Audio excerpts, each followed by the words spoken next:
పరిశుద్ధ గ్రంథంలో ఈరోజు ప్రార్థన కొరకు లూకా సువార్త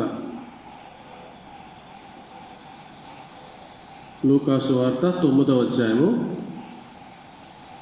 28 నుండి నేను చదువుతాను, మీరు చూడండి. లూకా సువార్త 28వ అధ్యాయము,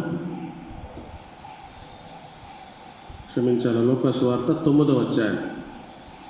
లూకా సువార్త 9వ అధ్యాయము 28వ వచనం నుండి కొన్ని వచనాలు నేను చదువుతాను, మీరు చూడండి.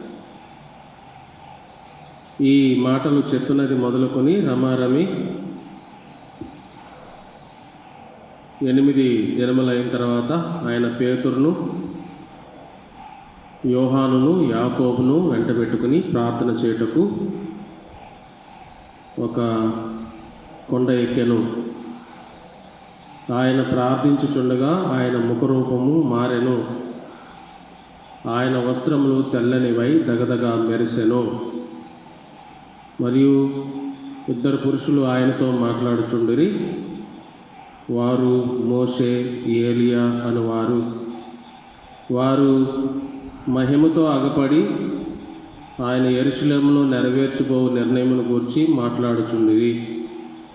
పేతురును అతనితో కూడా ఉన్నవారును నిద్రమత్తుగా ఉండిరి. వారు మేలుకొనినప్పుడు ఆయన మహిమను ఆయనతో కూడా నిలుచున్న 2 పురుషులను చూచిరి. ఆ 2 పురుషులు ఆయన యొద్ద నుండి వెళ్ళిపోచుండగా పేతురు యేసుతో, ఏలినవాడా, మనం ఇక్కడ ఉండుట మంచిది. నీకు ఒకటియు, మోషేకు ఒకటియు, ఏలియాకు ఒకటియు 3 పర్ణశాలలు మేము కట్టుదామని తాను చెప్పినది తాను ఎరుగకయే చెప్పాను. అతడు ఇలాగ మాట్లాడుచుండగా మేఘం ఒకటి వచ్చి వారిని కమ్మాను. వారు ఆ మేఘములలో ప్రవేశించినప్పుడు శిష్యులు భయపడింది. మరియు ఈయన నేను ఏర్పరచుకొనిన కుమారుడు, ఈయన మాట వినుడని ఒక శబ్దము ఆ మేఘంలో నుండి పుట్టెను. ఆ శబ్దము వచ్చిన తర్వాత యేసు మాత్రమే ఆగుపడెను. తాము చూచిన వాటిలో ఒకటియు ఆ దినములలో ఎవరికీ తెలియచేయక వారు ఊరకుండిరి.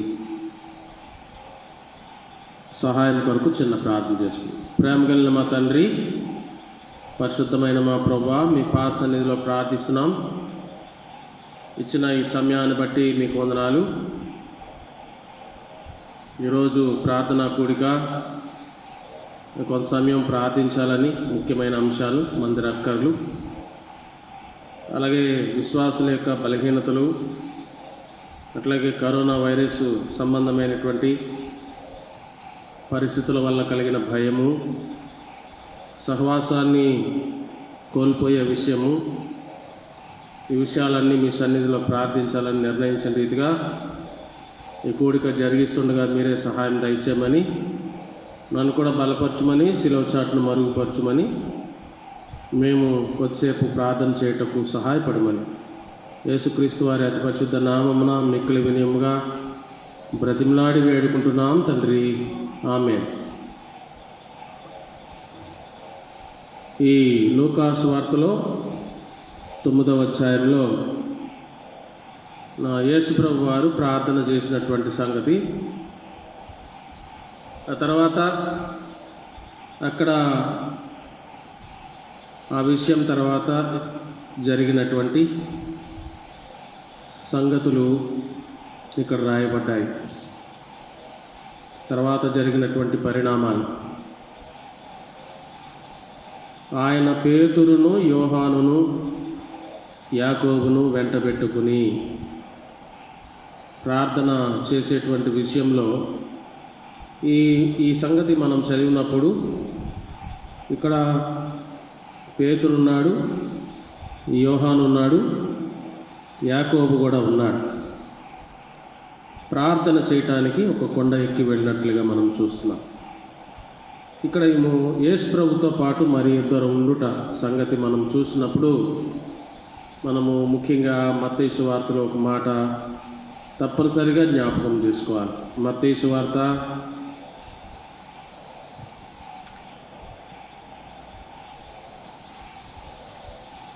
మత్తయి సువార్త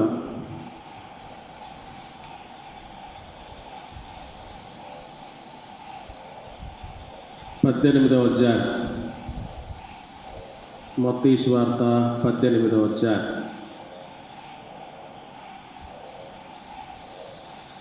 18వ వచనం నుండి చదివితే, యేసు ప్రభుతో పాటుగా పేతురు, యోహాను, యాకోబు ముగ్గురు. పేతురు, యోహాను, యాకోబు ఈ ముగ్గురు యేసు ప్రభుతో ప్రార్థనతో పాటు చేసినటువంటి ప్రార్థన సంగతి ఏంటి అనేది ఈ మత్తయి సువార్తలో 18వ అధ్యాయంలో చదివితే మనకు అర్థమవుతుంది. మత్తయి సువార్త 18వ అధ్యాయం 18వ వచనంలో, భూమి మీద మీరు వేటిని బంధింతురో అవి పరలోకమందును బంధింపబడును. ప్రార్థన చేస్తే జరిగేటువంటి గొప్ప సంగతులు. భూమి మీద మీరు వేటిని బంధింతురో అవి పరలోకమందును బంధింపబడును. భూమి మీద మీరు వేటిని విప్పుదురో అవి పరలోకమందును విప్పబడునని మీతో నిశ్చయముగా చెప్పుచున్నాను. ఈ భూమి మీద దేవుని చిత్తంలో దేని గురించి అయితే మనం ప్రార్థిస్తామో, దేని విషయంలో దేవుడు మనకు శక్తి, అధికారము, నడిపింపు ఇచ్చాడో ఆ విషయంలో మనము ఇక్కడ ఏది నిర్ణయిస్తే ఆ సంగతి పరలోకంలో నిర్ణయించబడినట్లుగా మరి అది జరుగుతుంది. దేవుడు మనకంత గొప్ప అధికారం ఇచ్చాడు. తర్వాత అసలు విషయము ఇక్కడ బయలుదేరి వెళ్ళినప్పుడు పేతురు, యోహాను, యాకోబు ముగ్గురున్నారు. అందుకనే యేసు ప్రభువు చెప్పిన మాట చదువుకుంటున్నాం. 19వ వచనం, మత్తయి సువార్త 18వ అధ్యాయం 19వ వచనం. మరియు మీలో ఇద్దరు తాము వేడుకొను దేని గురించి అనను భూమి మీద ఏకీభవించిన ఎడల, ఇద్దరు మరలా సంఖ్య. మరియు మీలో ఇద్దరు, అక్కడైతే నలుగురు ఉన్నారు. తర్వాత మోషే, ఏలియా అని ప్రవక్తలు కూడా యేసు ప్రభుతోటి మాట్లాడుతున్నట్లుగా మనం చూస్తున్నాం. దేవుని యొక్క మహిమ అక్కడికి వచ్చింది. అక్కడ పేతురుకు ఒక ఆలోచన కూడా వచ్చింది, పర్ణశాలలు కట్టాలనేటువంటి ఆలోచన. మోషేకు ఒకటి, నీకు యేసు ప్రభుకు ఒకటి, మోషేకు ఒకటి, ఏలియాకు ఒకటి, 3 పర్ణశాలలు. ఎందుకు చెప్పాడు అనేటువంటి సంగతి దాన్ని ప్రక్కకు పెడితే, పర్ణశాలలు మరి నిజముగానే ఈ దినాల్లో ఇళ్ళు కట్టుకున్నప్పుడు కొంతమంది మరి ప్రేయర్ రూమ్ అని లేదా ప్రార్థన చేసుకోవడానికి గది అని పెట్టుకుంటున్నారు క్రైస్తవులు. అలాంటి సందర్భాల్లో ఈ పర్ణశాలలు పేతురుకు వచ్చినటువంటి ఆలోచన, దినదినము ప్రార్థన చేయవలసినటువంటి వారుగా ఉన్నాము కాబట్టి మరి పేతురుకు ఆ ఆలోచన వచ్చిందేమో అని మనం ఈ వాక్య భాగాన్ని బట్టి అర్థం చేసుకోవచ్చు. కాబట్టి ఇక్కడ ఇద్దరు తాము వేడుకొని, మత్తయి సువార్త 18వ అధ్యాయం 19వ వచనం, ఇద్దరు తాము వేడుకొని దేనిని గురించి అనను భూమి మీద ఏకీభవించిన ఎడల అది పరలోకమందున్న నా తండ్రి వలన వారికి దొరుకును. యేసు ప్రభువు వారు చెప్పారు. 20వ వచనంలో ఇంకా తేటతెల్లంగా, ఇద్దరు ముగ్గురు నా నామమున ఎక్కడ కూడి ఉందురో, ముగ్గురున్నారు, యేసు ప్రభుతోటి నలుగురయ్యారు. అక్కడ ఉన్నటువంటి మోషే, ఏలియా అనువారితో కలిపితే మొత్తం 6 అయ్యారు. కాబట్టి సంఖ్య ఏదైనప్పటికీ కూడా మనము ప్రార్థిస్తే ఏం జరుగుతుందో, మనం ఇక్కడ ఏది నిర్ణయిస్తామో దేవుని చిత్తంలో ప్రార్థనాపూర్వకంగా అది పరలోకంలో కూడా అట్లాగే నిర్ణయింపబడుతుంది. 19వ వచనంలో, 18వ వచనంలో, మత్తయి సువార్త 18:18లో, 19వ వచనంలో 18:19లో ఇద్దరు ఏకీభవిస్తే చాలు, అది ఖచ్చితంగా మరి తండ్రి వల్ల. ఎంతోమంది ప్రార్థనకి రాకుండా మరి అలక్ష్యం వహించేటువంటి వారు గత దినాల్లో కూడా ఇద్దరుంటే చాలు, ఇద్దరు ఏకీభవిస్తే చాలు. ఎంతమంది వచ్చారనేటువంటి సంఖ్య గురించి కాదు, ఎంతమంది ఉన్నారనేటువంటి సంఖ్యతో పని లేదు, ఇద్దరు ఏకీభవిస్తే చాలు. దేవుడు యేసు ప్రభు మనకి వాగ్దానం ఇచ్చాడు, నా తండ్రి వలన, పరలోకమందున్న నా తండ్రి వలన వారికి దొరుకును. మనకు బాగా తెలిసినటువంటి దొరుకును అనే మాట మనకి చదవగానే మనకి గుర్తు రావాల్సినటువంటి మాట 7వ అధ్యాయం మత్తయి సువార్తలో మత్తయి సువార్త 7వ అధ్యాయం. మత్తయి సువార్త 7వ అధ్యాయం. అడుగుడి 7వ వచనం. 7:7 అడుగుడి మీకు ఇయ్యబడును. యేసుప్రభు వారు స్వయంగా చెప్పినటువంటి మాటలు. అడుగుడి మీకు ఇయ్యబడును, వెదుకుడి మీకు దొరుకును, తట్టుడి మీకు తీయబడును. అడుగు ప్రతివాడును పొందును, వెదుకువానికి దొరుకును, తట్టువానికి తీయబడును.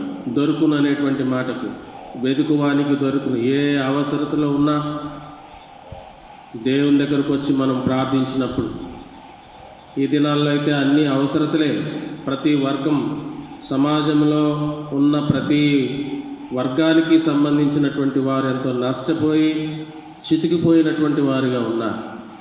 ఏ విధమైనటువంటి ఆదాయం లేదు, జీవనోపాధి.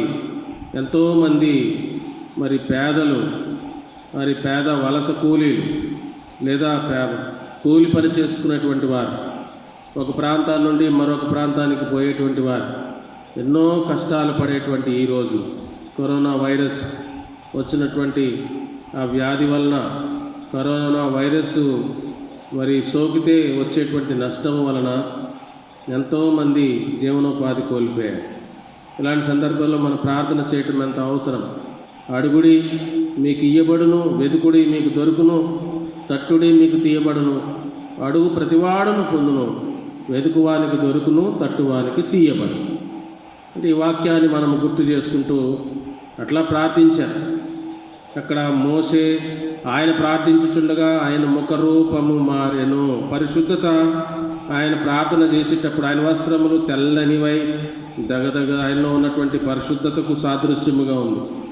పరిశుద్ధులైనటువంటి ప్రార్థన, పరిశుద్ధులైనటువంటి వారి ప్రార్థన దేవుడు ఆలకించేవాడిగా ఉన్నాడు. మరలా ఈ మాట చూసినప్పుడు మనకి గుర్తుకు రావాల్సినటువంటిది నా పేతురు రాసినటువంటి పత్రికలో ఒక మాట. ఆయన ప్రార్థన చేసేటప్పుడు ఏం జరిగిందో మనం చూస్తే మరి అదే మాట ఇక్కడ పేతురు రాస్తున్నాడు. పేతురు రాసినటువంటిది ఇక్కడ మనము గమనించినప్పుడు 1 పేతురు 3వ అధ్యాయం 12వ వచనం. పరిశుద్ధులైనటువంటి వారు ప్రార్థించినప్పుడు, అలాగే నీతిమంతులైనటువంటి వారు ప్రార్థించినప్పుడు ఎట్లాగూ దేవుడు మన ప్రార్థన ఆలకించేవాడిగా ఉన్నాడు. పేతురు 1 పేతురు 3వ అధ్యాయం. ప్రభువు కన్నులు నీతిమంతుల మీదను. అందుకే ఆయన పరిశుద్ధుడైనటువంటి దేవుడు. ఆయన ఎట్లా ప్రార్థన చేయాలో నేర్పించినటువంటి దేవుని కుమారుడు. కాబట్టి ఇక్కడ పేతురు రాస్తున్నాడు, ప్రభువు కన్నులు నీతిమంతుల మీదను. పరిశుద్ధుడైనటువంటి దేవుడు ఎట్లా ప్రార్థన చేయాలో పేతురు, యాకోబు, యోహాను, పేతురు, యోహాను, యాకోబు వెంట పెట్టుకుని తీసుకుని వెళ్ళాడు. కాబట్టి అట్లా వారు ప్రార్థించారు. ఆ ప్రార్థనా సమయంలో మరి ప్రభు యొక్క పరిశుద్ధత ఎంతగానో స్పష్టంగా కనపడింది. కాబట్టి పేతురుకు ఆలోచన వచ్చింది, ఇక్కడ పర్ణశాల నీకొకటి, మోషేకొకటి, ఏలియాకు. అయితే ఆ తర్వాత సంగతి మనకి తెలుసు. కానీ పరలోకమును మరియు ఈయన నేను ఏర్పరచుకున్న 35వ వచనంలో యేసు ప్రభు యొక్క జీవితాన్ని తెలియజేస్తుంది ఈ సంగతి ఈ భాగము యేసు ప్రభు యొక్క ప్రార్థనా జీవితాన్ని తెలియజేస్తుంది. దేవుని కుమారుడుగా నేను ఏర్పరచుకొనిన నా కుమారుడు ప్రార్థించినప్పుడు దేవుడు ఈ కుమారుని గూర్చి చెప్పినటువంటి మాట. కాబట్టి అట్లాగే మనం ప్రార్థించినప్పుడు దేవుడు కూడా మన ప్రార్థనని ఇష్టపడేవాడిగా ఉన్నాడు. ఇష్టపడి మరి దేవుడు కార్యం చేసేవాడిగా ఉన్నాడు. యేసు ప్రభుతో పాటుగా పేతురు, యోహాను, యాకోబులు ప్రార్థన చేసినప్పుడు అక్కడ ఎంతో గొప్ప కార్యం, ఆయన మహిమను స్పష్టంగా వారు చూశారు. కాబట్టి నిజంగానే ఆ దినాల్లో పర్ణశాల లేదా సమాజ మందిరాల్లో ప్రత్యేకమైనటువంటి ప్రార్థన చేయటానికి ఈనాడు మనము ఏ రీతిగా సంఘంలో కానీ గృహాల్లో కానీ ప్రత్యేకంగా ప్రార్థన చేయడానికి ఏ రీతిగా స్థలం కలిగి ఉంటుంది. ఎందుకనంటే దేవునితో సరైనటువంటి సంబంధము ప్రార్థనలో కలిగి ఉండాలంటే అట్లాంటి సౌకర్యము, అట్లాంటి ప్రదేశము మనకు తప్పక అవసరం. అందుగురించే నా మార్క్స్ వార్తలో కూడా మనము చూస్తే మార్కు సువార్త ఆయన ఎక్కడికి వెళ్ళి ప్రార్థన చేశాడు? ప్రత్యేక స్థలం అరణ్య ప్రదేశం. 1వ అధ్యాయం మార్కు సువార్త 1వ అధ్యాయం 35వ వచనం. అరణ్య ప్రదేశమునకు వెళ్ళి అక్కడ ప్రార్థన చేయొచ్చు. ఒక సౌకర్యము, ఒక ఏకాంతము, దేవునితో నేరుగా మొరపెట్టుకునేటువంటి ఆ సౌకర్యము కలిగినటువంటి ఆ సంగతిని ఇక్కడ మనం చూస్తున్నాం. ఆయన పెందల కడి లేచి 1:35 పెందల కడలి లేచి ఇంకనూ చాలా చీకటి ఉండగానే బయలుదేరి అరణ్య ప్రదేశమునకు వెళ్ళి అక్కడ ప్రార్థన చేయుచుండెను. కాబట్టి యేసు ప్రభు వారి యొక్క ప్రార్థనే ఇది మనం చూస్తున్నాం. ఎట్లాగూ యేసు ప్రభు వారు ప్రార్థన చేశారు, ఎట్లాగూ కార్యాలు జరిగాయి, ఈ సంగతులు మనము చూస్తున్నాం. కాబట్టి ఇక్కడ మరి మనం గమనించేది ఏంటంటే మత్తయి సువార్త 18వ అధ్యాయంలో మనం చదువుకున్నటువంటి మాటలో మరి మొట్టమొదటి మాట 18 మనం ఏదైతే దేవుని చిత్తంలో ప్రార్థనాపూర్వకంగా నిర్ణయిస్తామో అది తప్పక పరలోక రాజ్యం, పరలోకంలో కూడా అది తండ్రి అనుమతి, దేవుని యొక్క అనుమతి పొందినదిగా దేవుడు దాన్ని కార్యాన్ని చేసేవాడిగా ఉంటాడు. 18-19లో ఇద్దరు ఏకీపిస్తే చాలు, అది దేవుని వల్ల ఖచ్చితంగా దొరుకుతుంది. 3 భాగాలు ఉన్నాయి.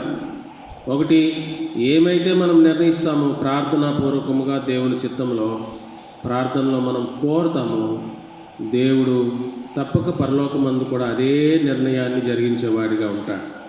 రెండవది, ఎవరు ఇద్దరు ఏకీపిస్తారో ఆ ఏకీపించినటువంటి విషయం తప్పనిసరిగా పరలోకమందు ఉన్నటువంటి దేవుని వల్ల అది దొరుకుతుంది. ఎక్కడ 2-3 ఆయన నామంలో కూడుకుంటారో అక్కడ వారి మధ్యన మరి దేవుడు ఉంటాడు, దేవుడు ఆలకించేవాడిగా ఉంటాడు. ఆయన పరిశుద్ధుడైనటువంటి దేవుడు, ఎన్నో గొప్ప కార్యాలు మరి ఆయన చేశాడు.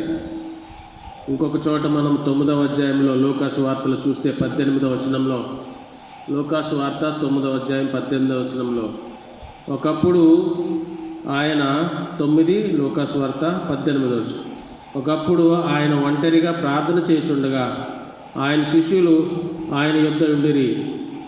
ప్రార్థన చేయుచుండగా, ఒకప్పుడు ఆయన ఒంటరిగా ప్రార్థన చేయుచుండగా, ఇది మనం గమనించాలి. ఆయన ఎట్లాగో ప్రార్థన దేవుని కుమారుడై ఉండి ఆయన శరీరధారియే ఈ లోకంలోనికి వచ్చినప్పుడు ఒక మనుషుడు ఎట్లాగో ప్రార్థన చేయాలనేటువంటి సంగతి మాదిరికరముగా ఉంచడానికి అట్లాగా యేసు ప్రభు వారు మరి ప్రార్థన చేసినట్లుగా మనము గమనించాలి. అట్లాగే భక్తులు కూడా అపోస్తుల కార్యాల్లో మనం చూసినప్పుడు, అపోస్తుల కార్యాలు ఇంతకుముందు కూడా మనం ఈ సంగతులు చూసాం. అపోస్తుల కార్యాల్లో కూడా మనము అలా చదివినప్పుడు ఈ సంగతే మనము గమనించవచ్చు. ఏమిటి అంటే వారు ఎట్లాగూ భక్తులైనటువంటి వారు ప్రార్థించేవారు, అలాంటి అభ్యాసాన్ని వారు కలిగి ఉండేవారు. చూసినప్పుడు మనము తప్పనిసరిగా వారు అందరూ కూడా భక్తులైనటువంటి వారు అందరూ కూడా దేవుని యొక్క మరి సన్నిధిలో ప్రార్థించేవారు అనేటువంటి సంగతిని మనము గమనించవచ్చు. అపోస్తుల కార్యాలు 3వ అధ్యాయం, అపోస్తుల కార్యాలు 3వ అధ్యాయం